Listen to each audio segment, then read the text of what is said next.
Bonjour à tous, je profite de cet épisode pour vous parler du tout nouveau projet de Tip & Shaft baptisé Sailors. Sailors, avec un Z, c'est la plateforme de vidéo à la demande par abonnement dédiée à l'univers de la voile de compétition que Tip & Shaft a lancé le 1er décembre.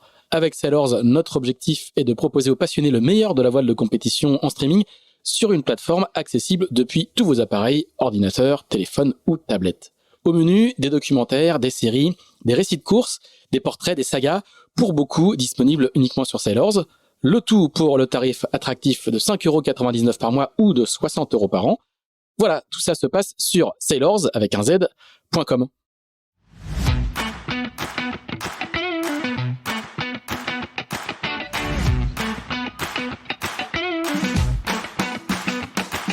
Bonjour, vous écoutez Pause Report, le podcast qui décrypte et analyse chaque semaine l'actualité de la voile de compétition.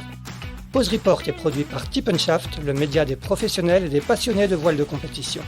Tip & Shaft, ce sont 2 newsletters hebdomadaires en français et en anglais, des podcasts, des formations, un studio de production de contenu, une plateforme de vidéo à la demande Sailors, ainsi qu'un festival du film que vous pouvez retrouver sur tipandshaft.com. Je suis Axel Capron et je vous souhaite la bienvenue dans Pause Report. Bonjour à tous et bienvenue dans ce 114e épisode de Pause Report, le podcast hebdomadaire de Tip & Shaft qui explique, décortique, décrypte et analyse l'actualité de la voile de compétition sous toutes ses coutures en compagnie des meilleurs experts. Nous sommes le mardi 11 avril, il est exactement 10h43 et nous allons revenir avec un peu de recul sur la 3e étape de The Ocean Race, la plus longue de l'histoire de la course du monde en équipage, avec ses 12 750 milles entre le Cap et Itajaí au Brésil.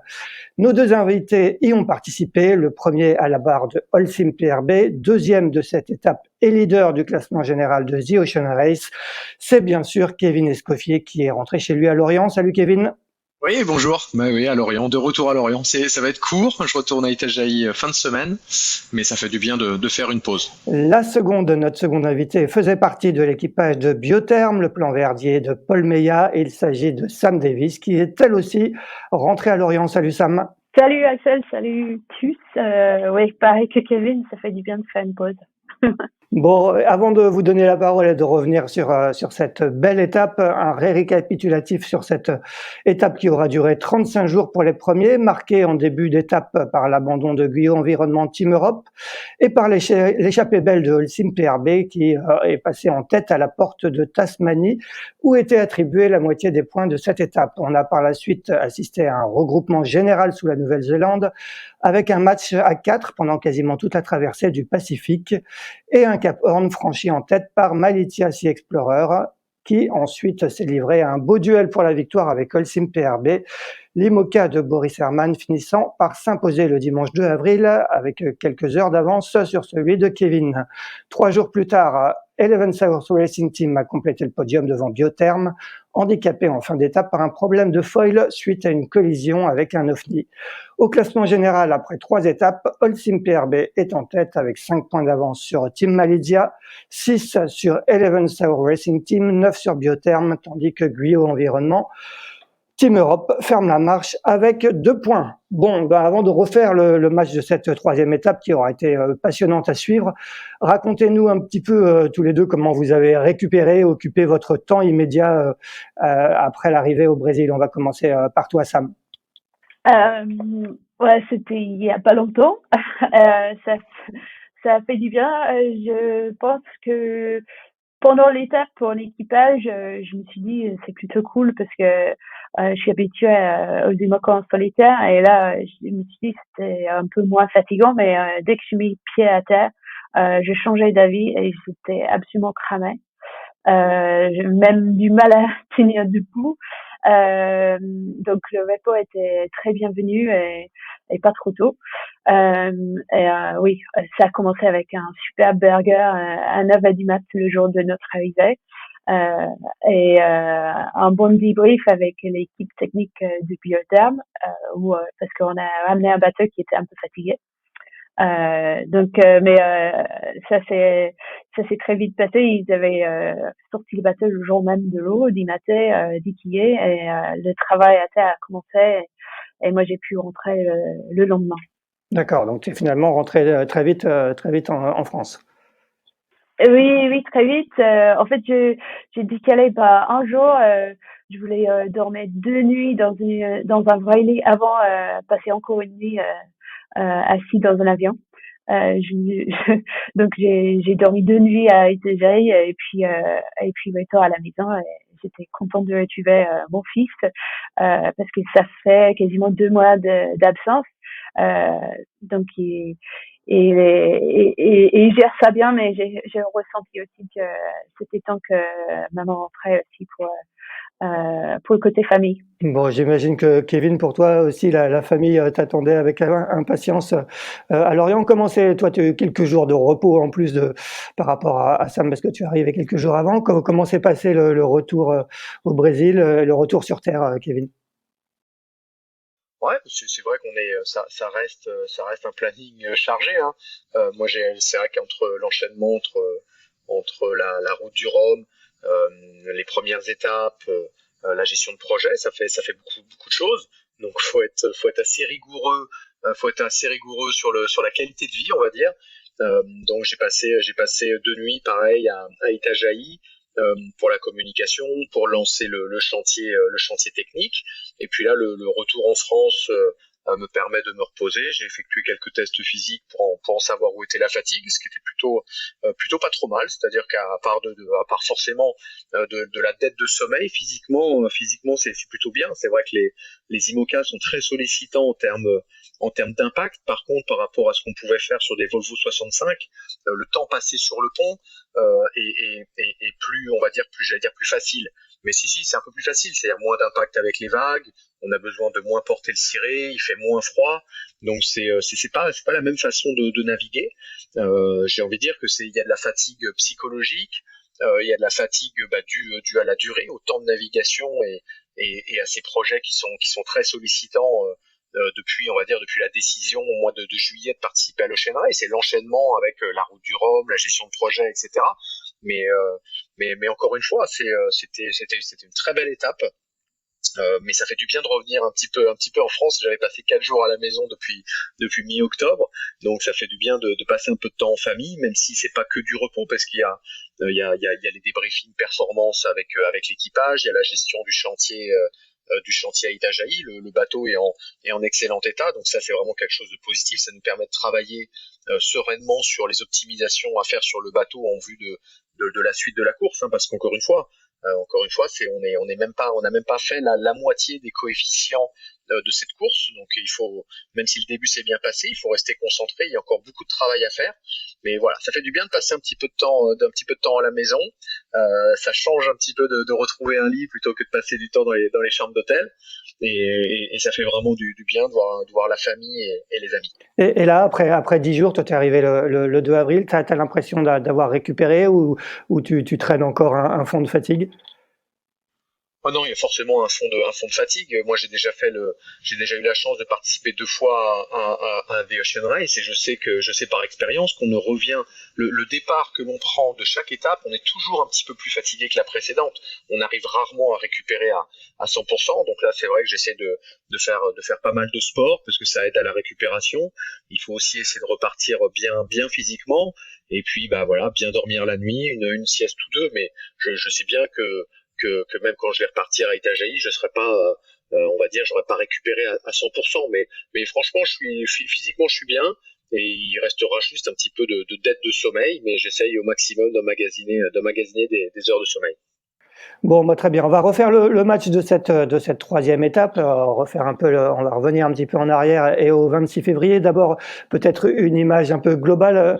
Sam, est-ce qu'on peut parler d'étape d'anthologie pour parler de cette troisième étape? Est-ce que ça a été une étape assez incroyable pour vous tous?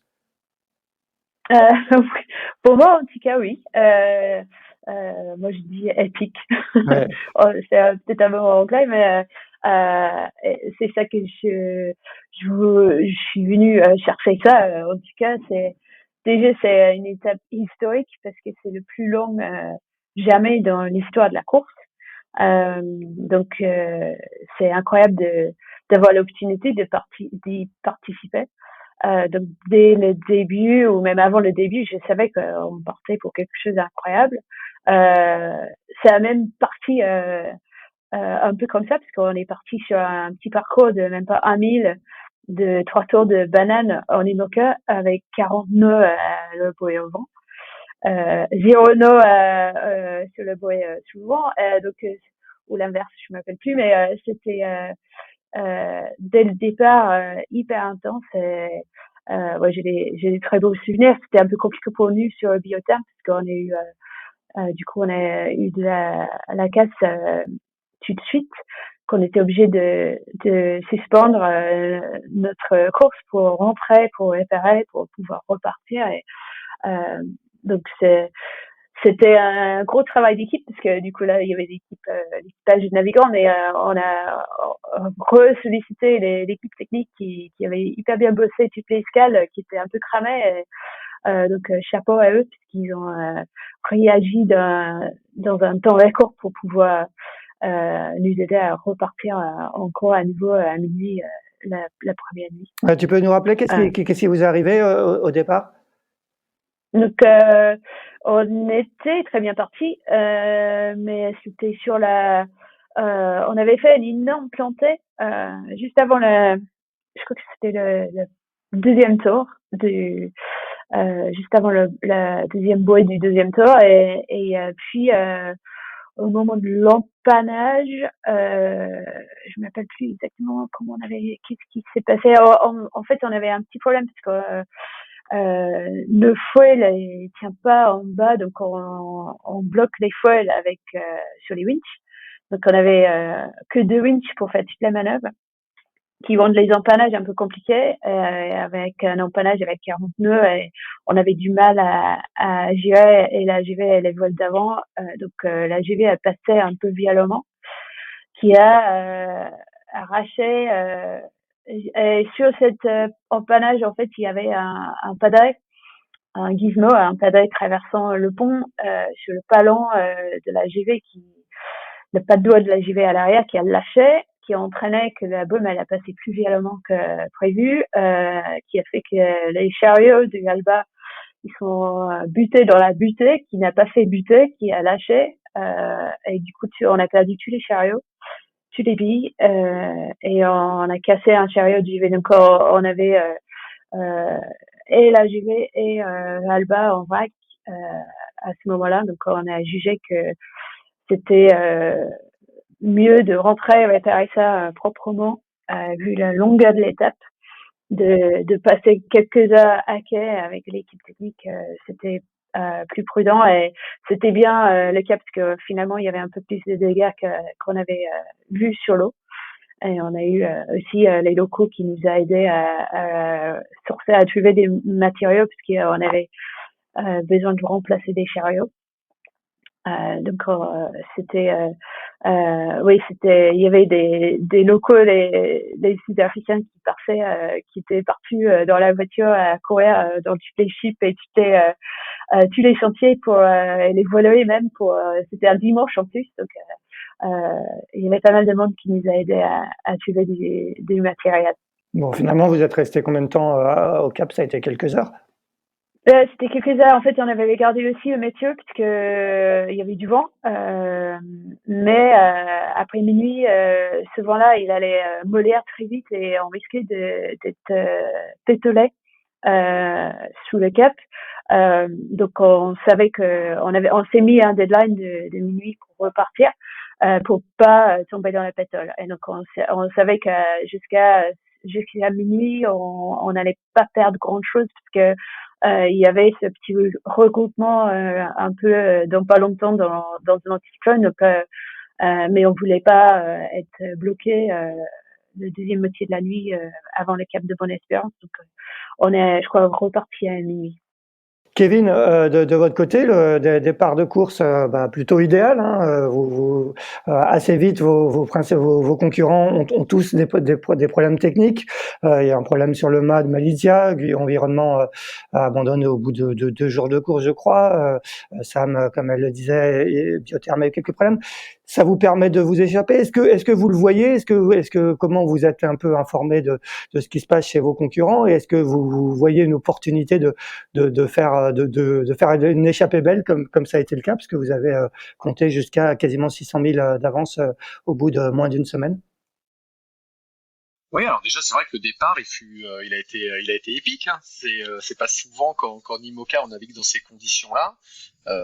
C'est pas souvent que sur des courses françaises on accepte de faire 3 tours dans ce type de vent. Donc on avait déjà vu ça en 2017 je crois sur le Chêne Race, exactement les mêmes conditions où on avait eu les mêmes conditions avec un détour où on était sous l'eau et finir tout le monde en pétolé avec très peu de surface de toile dans le dévent de Table Mountain. Donc c'est vrai que sur les IMOCA, je pense que on a dû atteindre des 38 ou 39 nœuds nous au reaching à la bouée au vent. Donc ça fait des vitesses très élevées.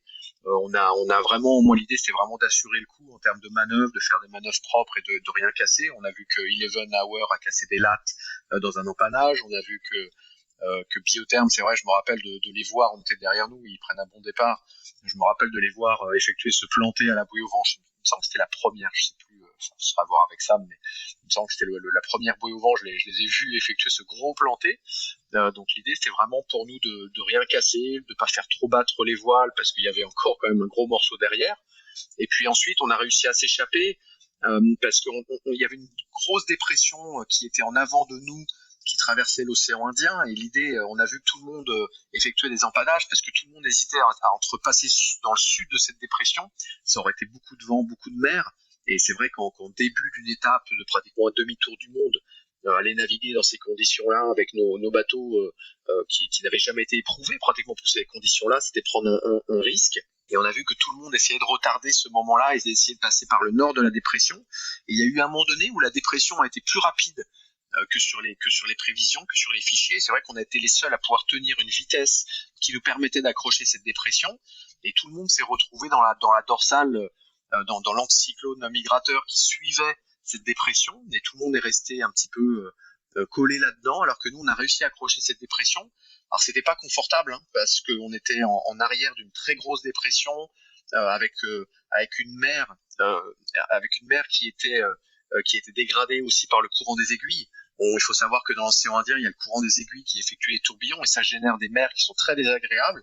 Et donc, du coup, on a progressé avec cette dépression en essayant non pas d'aller plus vite qu'elle, parce que je voulais pas solliciter le bateau, mais vraiment juste essayer d'avancer à la même vitesse qu'elle. Et ça nous a permis d'accumuler une avance conséquente, hein, pratiquement comme tu le disais, pratiquement 600 000. Mais ça nous a pas permis de concrétiser ça.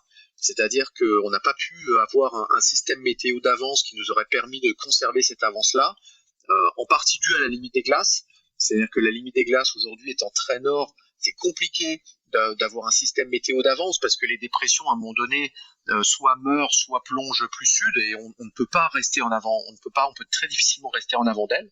Mais voilà, ça nous a permis, dans tous les cas, même si ça nous a pas permis de concrétiser jusqu'à l'arrivée, ça nous a permis de passer la Tasmanian Gate, c'est-à-dire la porte de Tasmanie qui permettait de marquer la moitié des coefficients disponibles sur cette étape. Ça nous a permis de passer en tête et d'engranger 5 points d'avance et aussi derrière de naviguer plus sereinement. Donc voilà, c'était dans tous les cas, ça nous a permis d'engranger 5 points et c'est quelque chose qui était très intéressant pour la suite de l'étape.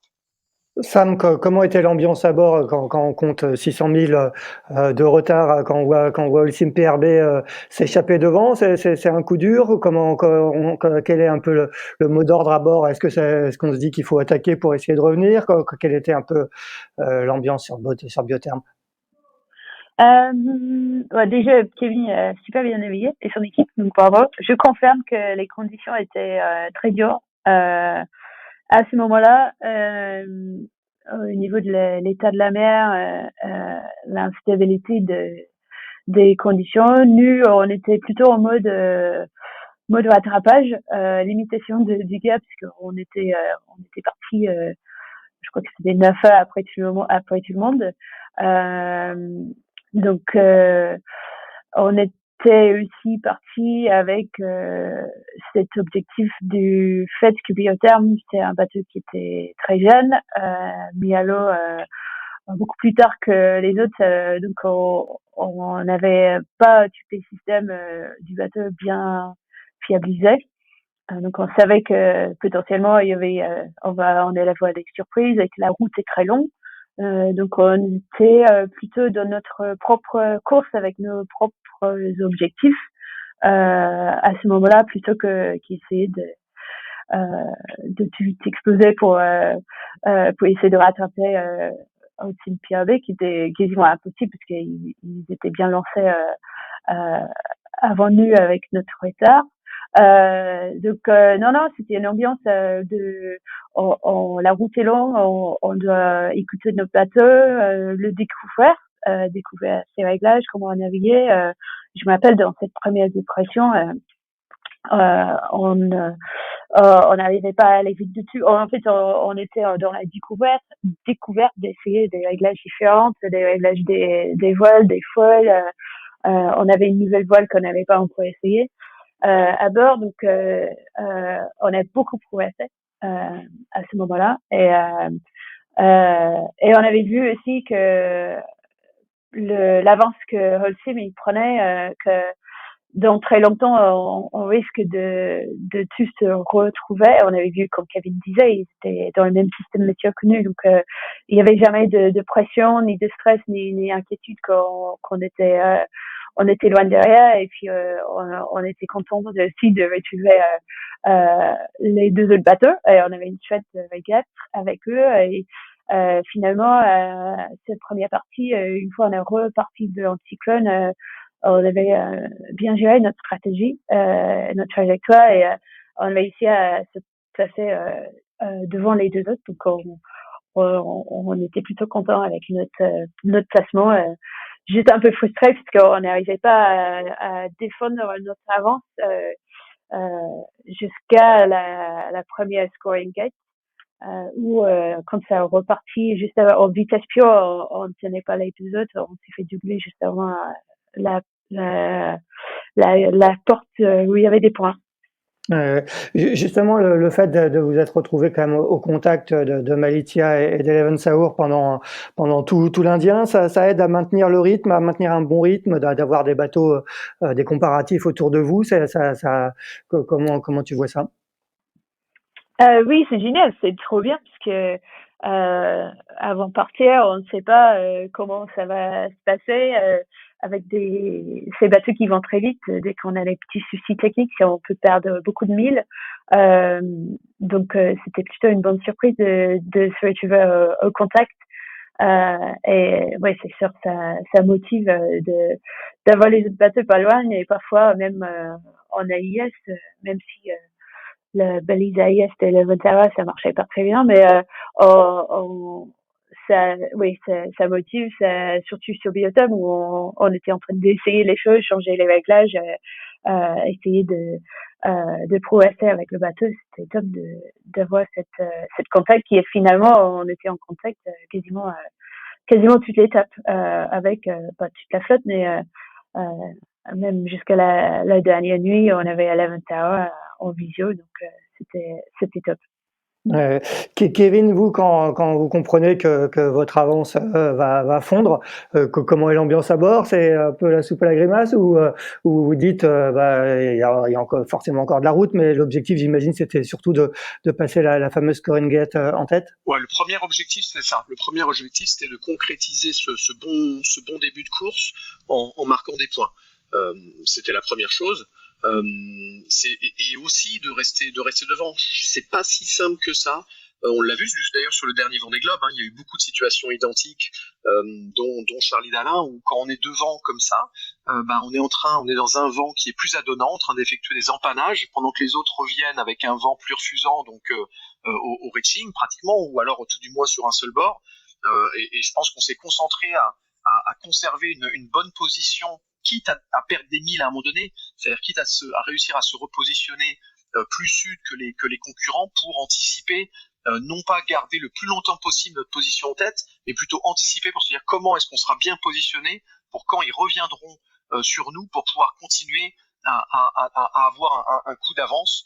C'est ce qu'on a fait, je pense, lors du record des 24 heures, c'est-à-dire qu'on a accepté d'empanner pour perdre des milles sur nos concurrents qui se rapprochaient de nous, pour être plus sud qu'eux, pour avoir un vent quand ils reviendront au contact, pour avoir un vent plus favorable. Et je pense que c'est aussi en partie pour ça qu'on effectue le record des 24 heures. Pour moi, c'était pas du tout un objectif. L'objectif, il était quand même de ne pas trop pousser sur le bateau. Encore une fois, la route était très longue. Samantha en parlait, c'est qu'il y a sur ces bateaux-là, il y a une gestion à long terme. On a essayé de faire ça bien. Hein. C'est aussi pour ça qu'on n'a pas eu de soucis techniques, on n'a pas eu de problème. On doit être le seul bateau à pas perdre de voile. On a eu très peu de soucis techniques, donc même d'accepter début de nuit, fin de nuit, d'abattre, d'aller contrôler le bateau avant de pouvoir, on va dire, réattaquer. Donc voilà, la logique était bien évidemment que ça fait jamais plaisir quand on a beaucoup d'avance de voir les autres revenir, mais tu parlais de soupe à la grimace, ça n'a jamais été le cas à bord.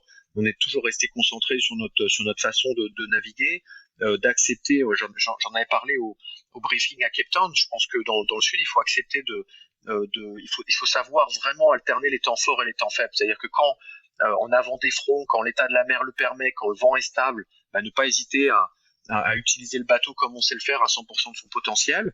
Et puis par contre, en arrière des fronts, quand la mer n'est pas bonne, quand le vent est irrégulier, quand il y a des grains dans les ciels de traîne, là par contre, essayer de naviguer de façon un peu plus conservatrice pour ne pas se retrouver dans des situations désagréables. Et vraiment cette gestion-là, c'était mon but sur cette étape, de bien savoir gérer ça, de bien savoir gérer. On a de l'avance, on fait attention au bateau, les autres reviennent, et bien on se remet en mode régate. Et c'est pas si facile que ça à faire, parce que quand les étapes sont longues, quand il y a de la fatigue, quand c'est un petit peu moins confortable d'aller faire les manœuvres, de pas se retrouver quand il y a les bateaux derrière nous qui naviguent à 3 et qui sont dans un vrai rythme, nous de ne pas tomber dans un faux rythme. Et ça, on a su le faire, je pense, très longtemps, et on l'a plutôt bien fait. Quand je dis qu'on a su le faire très longtemps, c'est que à la fin, la situation a été un petit peu différente avec Malaysia. Mais encore une fois, moi, j'ai aucun regret sur la façon dont on a navigué. Encore une fois, la course est très très longue. On a pris le même nombre de points que Malaysia sur cette étape-là. On a un bateau qui est en parfait état, un équipage qui est en bon état, avec humainement ça s'est bien passé. Donc je suis très content de la façon dont on a navigué.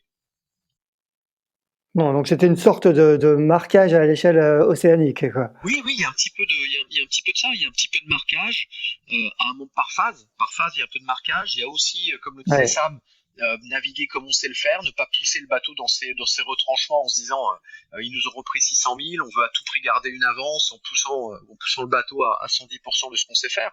Et à chaque fois qu'on est revenu au contact, on a montré qu'on savait rester devant.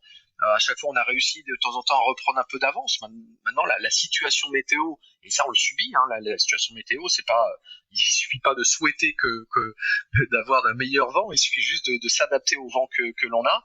Et à chaque fois que les autres bateaux sont revenus, on a su rester au contact, on a su ne pas trop prendre de risques stratégiques en se disant on va tout tenter, je sais pas, en tentant une option nord qui fait que les bateaux derrière nous peuvent s'engouffrer dans notre sud, et qu'après, une fois qu'ils sont plus sud que nous, c'est compliqué de rester devant. Donc on a essayé de faire des choix stratégiques à moindre risque pour pouvoir bien se repositionner et anticiper pour la suite, plutôt que de se dire là on va jouer notre va-tout pour les 3 prochains jours. C'était pas ça l'idée. Encore une fois, c'était de voir un peu plus long terme et de travailler la vitesse, de travailler avec les voiles qu'on avait, de préserver aussi certaines voiles, parce que je sais pas si tout le monde sait, mais on a un nombre de voiles limité sur cette Ocean Race. Et encore une fois, on avait aussi nous une voile, on avait même plus que ça, on avait 2 voiles, notre J2 et un de notre Genneker Caplage que l'on avait pris spécialement pour le sud, pour préserver les voiles pour la suite de la régate. Donc la suite nous dira si on a eu raison ou pas, mais en tout cas il y a une vision sur cette course-là qui doit être à plus long terme que juste l'étape sur laquelle on navigue. Ça, moi, je l'avais vu sur les précédentes Ocean Race, et c'est quelque chose qui est très important. Si on casse toutes les voiles, que l'on a et qu'on est obligé de les changer, on n'a plus de ce qu'on appelle un bouton, on n'a plus de bouton pour la suite en cas de casse d'une autre voile. Et ça, c'est de la gestion à plus long terme. Ouais, bien sûr. Sam, tu le disais, il y a une légère frustration pour vous. Vous franchissez donc la scoring gate à la quatrième place, alors que vous avez été longtemps deuxième hein, sur cette traversée de l'Indien. C'est quoi? C'est un différentiel de vitesse sur la fin? Comment tu l'expliques? Oui, c'était un différence de vitesse. On avait quand même une avance. Donc, je crois qu'on avait passé le Cap Nguyen, on était deuxième, et le scoring gate, on était quatre. Donc, on aurait préféré qu'ils avaient placé le scoring gate un peu plus dans l'ouest. Mais là, c'était oui sur la vitesse pure. Et à ce moment-là, je crois que c'est Eleven Tower qui bat le record de 24 heures sur ce run-là.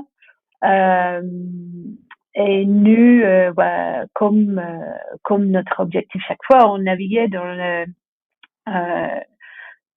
notre objectif de la route est longue, le bateau est jeune, on veut prendre soin de notre matériel de voile, donc on était le pied au plancher, le max qu'on pouvait avec les contraintes et les objectifs qu'on s'est mis pour nous. Donc on pouvait pas aller plus vite que ça, et donc c'est sur vitesse pure, on s'est fait doubler. Mais en même temps, dès qu'on passe le scoring gate, je crois qu'il avait l'intérieur, il s'arrête pendant 10 heures pour réparer tout ce qu'ils avaient explosé.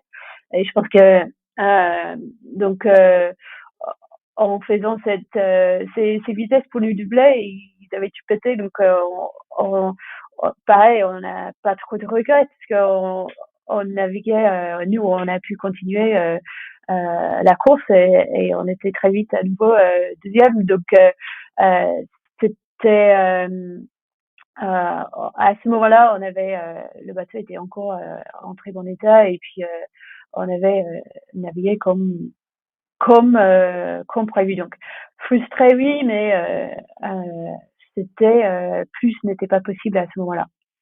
Kevin, un petit mot sur ce fameux record, donc record des 24 heures qui a été porté, je crois que la marque est 595 ou 596 000 contre 539, précédent record qui était à propriété d'Alex Thompson. Raconte-nous un peu les conditions de ce record, qu'est-ce que vous aviez comme vent, comme mer, et est-ce que selon toi, il y a encore moyen il y a moyen de passer la barre des 600? Alors, le vent, on va dire entre 20 et peut-être maximum 30 nœuds dans les risées, une mer en avant du front qui était assez favorable, un vent assez stable. Et franchement, pour être honnête, notre but n'était pas du tout de battre le record des 24 heures. Je pense aussi que le record en IMOCA, le record absolu qui est, je crois, à 618, est largement prenable. On aurait même nous, si jamais on n'avait pas été sur une étape aussi longue, et si on avait voulu border un peu plus, tirer un peu plus sur le bateau, franchement, les 600 000 étaient largement faisables, et le record absolu à 618 était, je pense, atteignable. Hein. Ce record-là va tomber avec un IMOCA, c'est à peu près, enfin avec un IMOCA ou peut-être un autre bateau, hein, mais en IMOCA, on peut largement atteindre ce record-là, je pense, hein, que ce soit nous ou quelqu'un d'autre. Donc maintenant, voilà, c'est vrai que ça permet de voir. Je crois qu'on a eu notre meilleure heure à 27,8 quand même sur une heure. Donc ça commence pour faire 27,8 sur une heure, et un record des 24 heures comme ça. Faut aussi savoir qu'il y a plusieurs manœuvres d'inclus sur le record. Donc c'est des vitesses. Pour atteindre ces vitesses moyennes là, pour faire 27,8 sur une heure, c'est-à-dire qu'il faut être tout le temps au-delà de 30 nœuds pratiquement, si on inclut, je sais pas, un petit planté ou une manœuvre. Mais encore une fois, le but du jeu n'était pas du tout de battre le record. L'étape était longue. J'avais dit à Cape Town que pour moi le but était d'arriver à Itajaí, parce que sur en termes de gestion de projet, le moindre souci dans le sud, un dématage, un foil, etc., c'est que non seulement l'étape était mise en péril, mais aussi la suite du projet, parce que où est-ce qu'on rapatrie le bateau, comment est-ce qu'on fait pour le ramener à Itajaí, ça veut dire qu'il y avait de grandes chances que l'étape pour Newport c'était compliqué. On a vu par exemple que pour Guyot, ils ont cassé très tôt, ils ont pu retourner à Cape Town, ils ont pu convoyer vers Itajaí, ils sont arrivés juste avant nous. Donc les timings en cas de soucis sur ces étapes-là font que c'est très compliqué par la suite. Donc pour moi, l'objectif principal, il était un équipage en pleine forme et un bateau en pleine forme à Itajaí. Encore une fois, voilà, donc ce record-là n'est pas anecdotique, parce que ça fait toujours plaisir de faire de jolis scores sur 24 heures. et ça prouve aussi que Holcim PRB, c'est un bateau quand même qui a été mis à l'eau quand même récemment entre guillemets. Hein. Et bien, on arrive aujourd'hui à mettre des IMOCA à l'eau et à les fiabiliser assez rapidement avec des bateaux qui sont performants. Donc ça, c'est quand même un gros point positif pour la classe IMOCA, un gros point positif aussi pour notre team qui est très jeune. Et c'est presque plus une fierté dans ce sens-là que le record en lui-même. Alors, on rappelle que ce record est de 618 000 est la propriété de Comanche, le maxi VPLP Verdier. Sam, tu voulais rajouter quelque chose? Oui, je voulais juste dire que, un peu comme Kevin, c'était incroyable. On a eu ces conditions devant le front avec une mer géniale et c'est un de mes super souvenirs de cette étape. C'était avec des autres bateaux très proches. Enchaîné plusieurs jours parce qu'on a eu on avançait à la même vitesse que la dépression. En fait, on restait dans les mêmes conditions pendant des jours et des jours et des jours et enchaînait jour après jour de plus que 500 000 par jour. C'est incroyable et ça reste un de mes super souvenirs de cette étape d'avoir fait ça en IMOCA, comme dit Kevin, un peu assez facilement parce qu'on en étant à l'écoute du bateau, sachant que on était encore dans l'Indien, donc il y avait une grande partie de l'étape qui reste. Il fallait pas tout exploser, mais en fait, on était loin de là, parce que les bateaux, ils avançaient facilement. Quasiment à chaque fois, on regardait les chiffres, les vitesses étaient souvent au-dessus de 30, mais facile. Et là, c'était vraiment une partie plaisir de cette étape de faire ça et plaisir de voir que les IMOCA sont capables de faire ça et que ça fait partie de ce développement et c'était vraiment chouette. Et vous, à bord de Biotherm, tu sais ce que vous avez fait comme meilleur score en nombre de milles parcourus en 24 heures? Je m'appelle d'avoir regardé sur la trace sur le moment, mais c'était il y a plus qu'un mois maintenant. Donc non, il fallait regarder la trace ou regarder. Je veux pas de bêtises. Ouais, ça doit être autour de 550, un truc comme ça, je pense. Oui, je pense que c'était autour de ça, oui. Sam, après, regroupement général, comme on l'a dit, sous la Nouvelle-Zélande. Et là, pendant quasiment toute la traversée du Pacifique, on va avoir 4 bateaux en une dizaine de milles. J'ai regardé la trace, il y a même des moments où vous êtes les 4 en 2000. Raconte-nous un peu cette traversée du Pacifique. Du coup, c'était un peu après l'Indien qui était assez sportif. Sportif, j'ai dit pour quand on est au-dessus de 30 nœuds, la vie à bord à un IMOCA n'est pas très juste de vivre est compliqué. Donc pour faire à manger, pour laver les dents, pour essayer de dormir, tout est compliqué. Donc là, ça fait du bien que le vent s'est calmé un petit peu et la mer aussi. Donc on était forcé assez nord parce que la glace est très nord, donc il y avait la limite de glace. Nous on appelait ça le mur comme dans Game of Thrones où il y a des White Walkers de l'autre côté, donc on ne pouvait pas à travers trancher.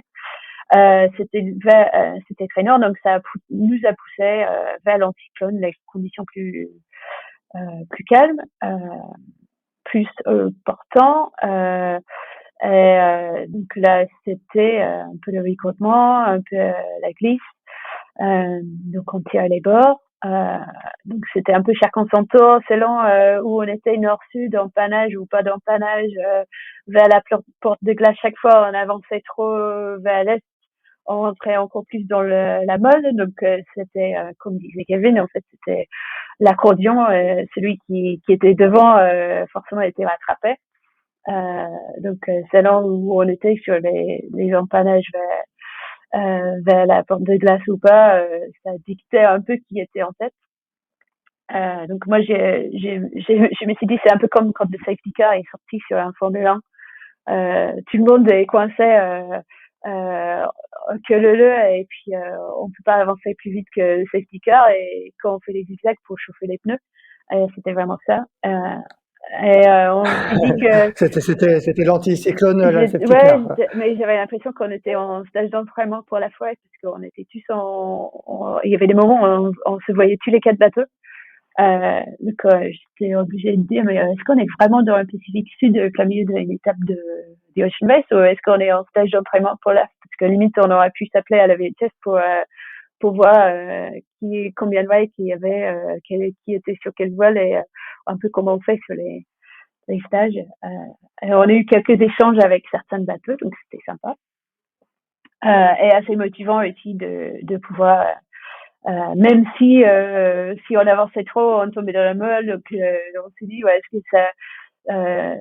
ça sert quelque chose de pousser trop, parce que chaque fois t'es devant, tu te fais doubler, mais c'était une belle petite partie du réat et puis en même temps ça nous a permis de remettre un petit peu plus, un peu mieux se reposer, attaquer quelques bricolages parce que enfin on a pu sortir la tête, aller sur le pont, réparer les fuites que on pouvait pas réparer parce que quand on était sous l'eau, donc il y avait une belle opportunité avant attaquer le deuxième gros parti avant le Cap Horn de faire un peu de bricolage et ça fait du bien aussi au bateau. Ouais, et c'est avant le Cap Horn que les conditions se sont musclées, et c'est à ce moment-là que Malizia et Holcim PRB ont commencé à prendre un petit peu d'avance. Comment tu l'expliques, Sam? C'est dans les conditions très musclées, vous avez levé un peu le pied. Comment on va donner la parole après à Kevin pour avoir sa version, mais de votre côté, comment tu l'expliques? On n'a pas levé le pied, donc mais on a fait le mieux qu'on pouvait avec notre bateau, notre matériel et notre savoir à ce moment-là. Et puis pareil, toujours à l'écoute des bateaux, essayer de pas casser beaucoup. C'est vrai qu'à ce moment-là, c'est un peu à ce moment-là où on a fait une énorme plantée. Biotom, c'est un bateau qui a tendance à mettre le nez dans les vagues. Et on est toujours en train d'apprendre les réglages, tout ce qu'on peut faire pour essayer de lever un peu le nez, y compris des voiles différentes. Mais on avait fait une énorme plantée qui a une autre fois et s'est explosé en deux. Donc on était obligé de passer sous mule, ce qui est une toute petite voile de câblage. Donc quand le feu il s'est explosé, donc on était obligé de passer un peu plus tôt que prévu. On était un peu sous-trollé à un moment avec la mule après cette plantée là. Mais à part ça, non, mais je crois que Malizia, Holcim, ils ont un meilleure vitesse que nous à ce moment-là. Ils ont très bien navigué et oui, on pouvait pas résister. Kevin, comment toi tu expliques ce petit écart que vous creusez en fin de Pacifique, hein? C'est vraiment sur la toute fin du Pacifique que vous avez pris 100 000, puis l'écart a grandi avec Eleven Savoir et Biotom. Ouais, je pense que alors aujourd'hui il y avait deux types de bateaux. Il y avait les plans Verdier et le plan VPLP de Malizia. Aujourd'hui, Malizia, Boris l'avait dit, il avait dessiné, construit le concept de ce bateau-là avec VPLP pour ces mers du Sud. Donc je pense que ce bateau-là avait un plus dans les conditions de mer, on va dire plus solides. Et c'était le cas. Hein. Il y avait une mer qui était quand même assez formée en termes de vent, même s'il y avait rien d'exceptionnel pour ces endroits-là de la planète, ça reste quand même des conditions qui sont engagées. Nous, on a beaucoup travaillé. On a beaucoup travaillé sur le bateau pour essayer de découvrir son potentiel dans ces conditions-là, configuration d'appendice, configuration de voile, configuration de ballast. Et c'est vrai que le Holcim PRB par rapport aux autres plans Verdier j'ai l'impression un petit plus dans ces conditions-là. Et Malaysia, je pense, un petit plus par rapport à nous. Alors ça, il faudrait savoir exactement comment est-ce qu'ils ont poussé le bateau par rapport à nous, mais c'est vrai qu'on a vu des images de drones qui sont intéressantes. On a vu que les bateaux, bah, il faut quand même il faut être dessus pour pouvoir les faire avancer dans ces conditions-là. Hein. Comme le disait Sam, il y a quand même des moments où on rattrape des vagues qui peuvent faire entre 6 et 7 mètres de temps en temps, avec des bateaux qui vont sous l'eau. Donc il faut à la fois faire attention au bateau, il faut aussi faire attention à l'équipage, parce qu'on sait que dans ces conditions-là, dans les plantées, etc., la vie à bord devient un petit peu compliquée. Il faut faire attention de pas se blesser. Et c'est vrai il y a Eleven, je pense, qui avait des petits soucis. Il a eu des soucis de safran, il a eu des soucis de grand voile, avec une grand voile qui s'était déchirée au point d'amure. Donc c'est compliqué de savoir si Eleven était pénalisé par de la performance pure, c'est-à-dire par des propriétés, on va dire, intrinsèques du bateau, ou par les soucis techniques qu'il a subis. Mais voilà, on a réussi avec Malaysia à creuser un petit peu l'écart, avec Malaysia qui avait aussi je pense une petite, on va dire, qui est sans doute un petit peu plus performant que nous dans ces conditions-là. C'est-à-dire que dans les conditions où il fallait revenir en glisse, on était un peu plus facile. Dans les conditions où il fallait attaquer dans des conditions de mer un peu formées, bah, lui était un peu plus facile que nous. Maintenant, on voit quand même qu'au global, les performances étaient très proches. Hein. On arrive quand même à être très proche de lui au passage du Cap Horn. Mais ça a été quand même des conditions soutenues. Hein. C'est vrai qu'on en reparle là, en étant chez nous au chaud, on a une tendance à vite oublier. Mais c'était pas des conditions faciles de devoir tenir des vitesses élevées dans une mer formée. Mais ce qui est très positif pour moi, c'est d'avoir appris énormément sur le bateau, en tout cas. Et ça, c'est vraiment un des points que je vais retenir. J'ai encore un débrief performance jeudi avec l'équipage et les analyses de données, et on va encore, je pense, essayer de passer un petit cap pour pouvoir se rappeler de tout ça, noter tout ça pour quand j'y retournerai en solitaire en 2024. Ouais, tu rappelais qu'il faut faire attention à l'équipage, et Rosalind Kuiper, qui était à bord de Malizia, a eu quand même une commotion cérébrale dans un gros planté juste avant le Cap Horn. Racontez-nous un peu vos passages respectifs du Cap Horn. Sam, je crois que c'était ton quatrième. Il était comment ce quatrième passage de Horn? Oui, c'était quatrième, et c'est vrai, Kevin, il parlait de ces conditions-là juste avant la dernière tempête, avant le Cap Horn, et c'est vrai que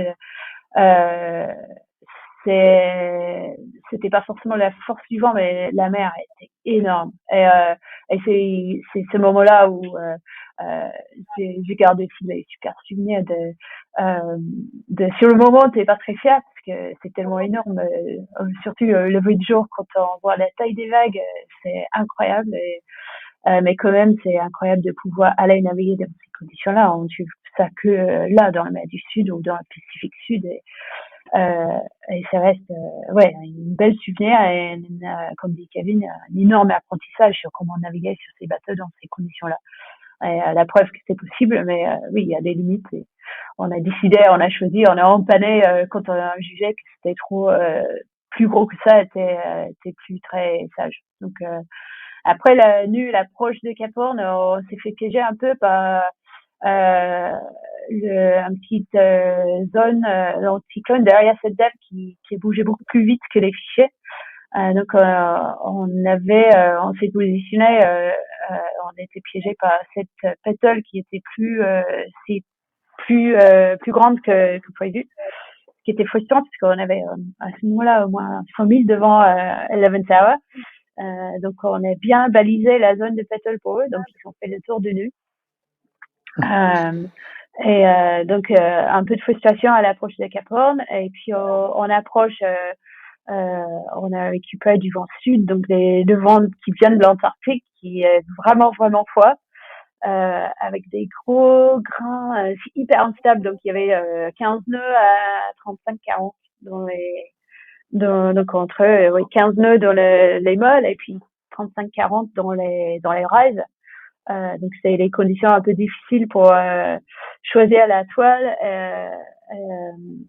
pour naviguer, mais donc on est très bas à mur et on a une approche depuis le nord, donc on a pu longer la côte avant le Cap Horn. Donc je m'appelle juste lever du jour à voir les montagnes. J'imagine c'est la fin des Andes, les montagnes enneigées, hyper beau dans un ciel avec des énormes grains de neige, les nuages noirs, plein de neige. Donc avec beaucoup de vent aussi. Donc on a allongé avec ce spectacle de vue des montagnes, donc la côte incroyable qu'on n'avait pas vu de la terre depuis l'Afrique du Sud, et puis et ces grains puissants noirs, et puis sous le grain c'était la neige avec 35 nœuds et la neige.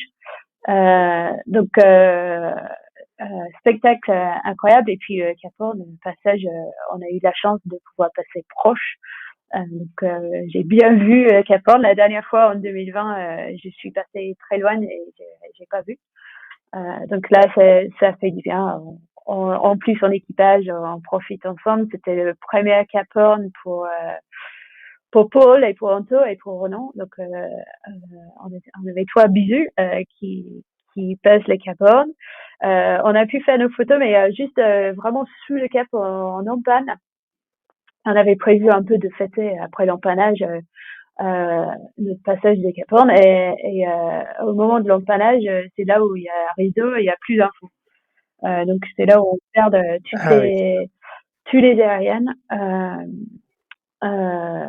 Et puis on n'a plus d'infos au vent, et on n'avait pas d'aérienne de secours pour brancher derrière, donc on avait vraiment que le compas. Donc on a un pilote en mode compas, et dans les grains et les conditions instables, c'était pas terrible à ce moment-là. Donc on part direct dans le dépannage, et essayer de trouver les solutions pour dépanner les lecs, et se demander s'il fallait pas monter, se mettre direct dans un bec ou monter dans le mât, mais on n'était pas sûr si c'était une aérienne ou une câble. Donc ça a un peu ça a gâché un petit peu la fête, le deuxième moitié, mais heureusement c'était des conditions quand même instables mais maniables, donc on a pu continuer à la route sans trop de dégâts. On était un peu vitesse un peu réduite, mais on a pu quand même continuer à la route et étudier les solutions en route. Alors, on va revenir sur cette fin d'étape, et je vous conseille au passage de lire les chroniques de Ronan Gladu dans Voiles et Voiliers, qui raconte un peu cette fin d'étape, et c'est assez sympa à lire. Kevin, toi, je crois que c'était aussi ton quatrième Cap Horn. Raconte-nous un peu ce passage de Cap Horn, et après le duel final avec C'était Malicia. mon troisième passage de Cap Horn, parce que il y a une fois en 2014 où on démate 24 heures avant le passage du Cap Horn, et en fin de compte j'ai passé le Cap Horn, mais par le nord, on va dire. On était passé par Beagle Channel, on avait dématé, et on était passé par Beagle Channel pour pouvoir rejoindre Ushuaia, effectuer une réparation avec un gréement de fortune pour que notre équipe technique puisse convoyer le bateau jusqu'à Itajaí, et qu'on puisse continuer la course. Donc et c'était à bord, c'était le quatrième pour Abby, c'était le premier pour c'était notre premier pour notre reporter embarqué. Pour Sam Goodchild, c'est le premier également, et pour Tom Laperche également le premier aussi. Et alors le Cap Horn on est passé un petit peu avant Billeterre, mais c'est vrai que c'était un peu dans la brume. Sur un reaching à 30 nœuds, donc c'était également très sympa, mais avec beaucoup moins de visibilité.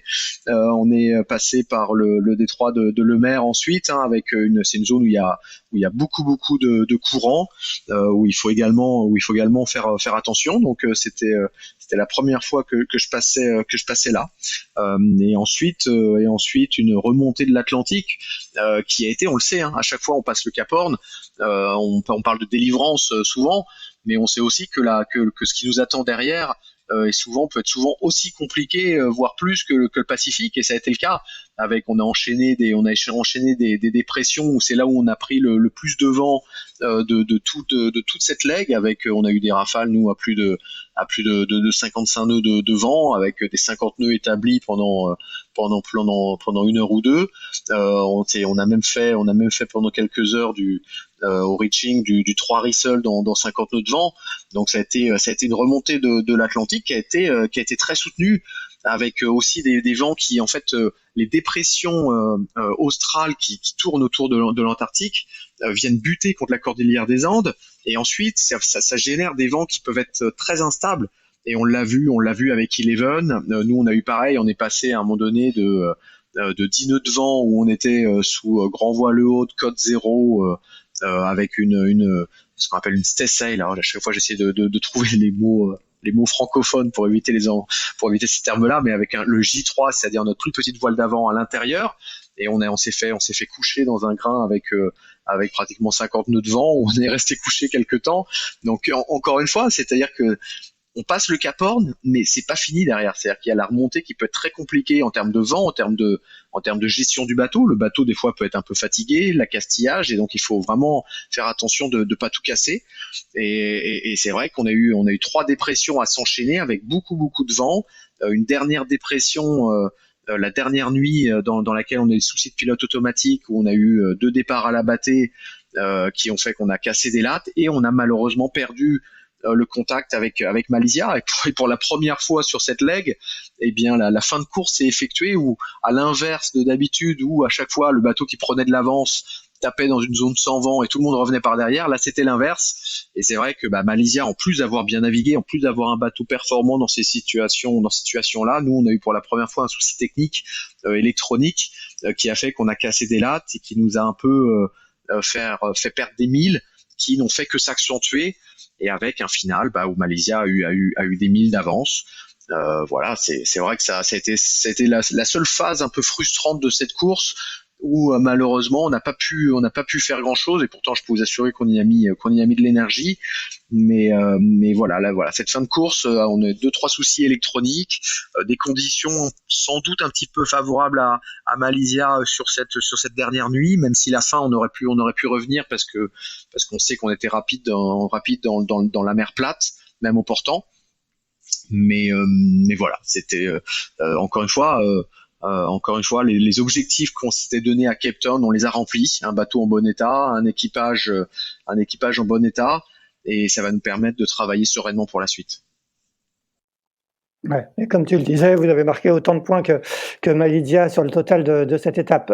Sam, de votre côté, il y a eu une remontée de l'Atlantique assez épique, hein, avec, je disais, des problèmes au début d'aérien qui ont conduit Paul à monter dans le mât, après un problème de foil, et ce que raconte bien Ronan Gladu dans sa chronique, avec à chaque fois un routage qui donnait tous les jours 4 jours, comme si vous, au fur et à mesure que vous vous rapprochiez du but, vous en éloignez en même temps. Raconte-nous un peu cette fin d'étape. Ouais, à un moment, on s'est demandé s'il était en train de se déplacer vers le nord.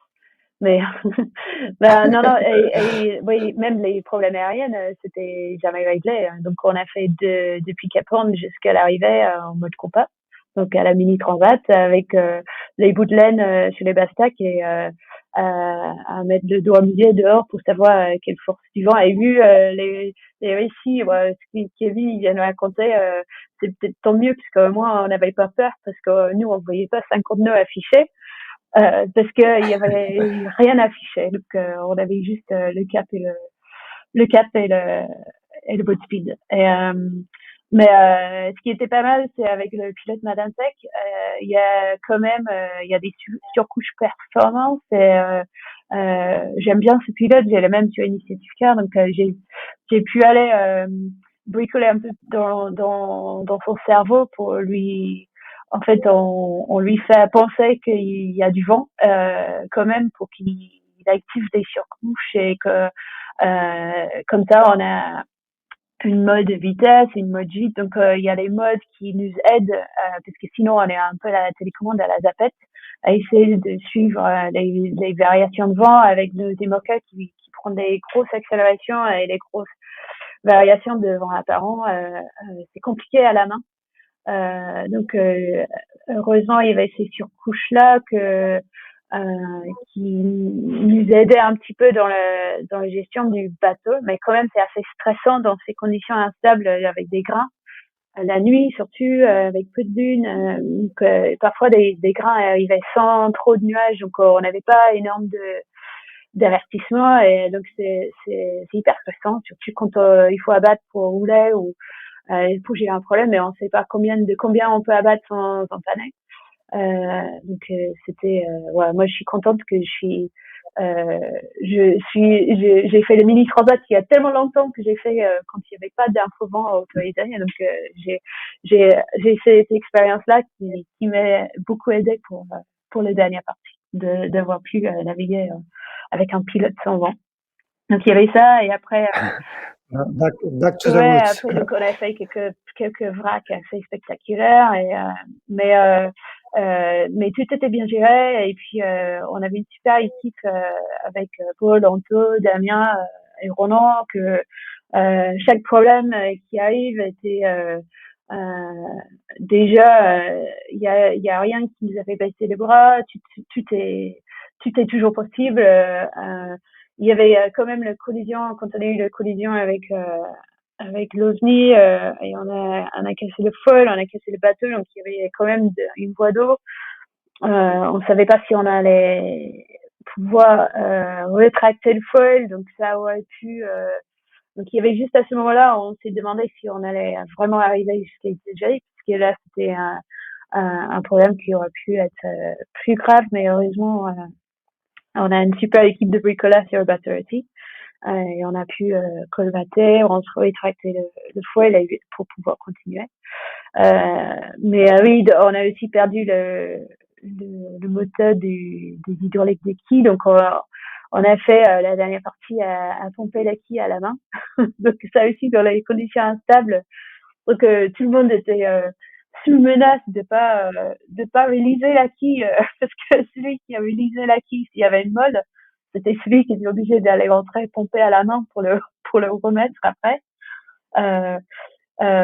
Donc physiquement, oui, ça a des petites conséquences aussi d'avoir ces petits soucis, et puis forcément quand on a des petits soucis, même si on arrive à avancer quand même, on avance un petit peu moins vite que prévu, donc forcément un peu moins vite que le routage, et voilà, c'est pour ça aussi que si on n'arrive pas à suivre, rester dans les systèmes météo,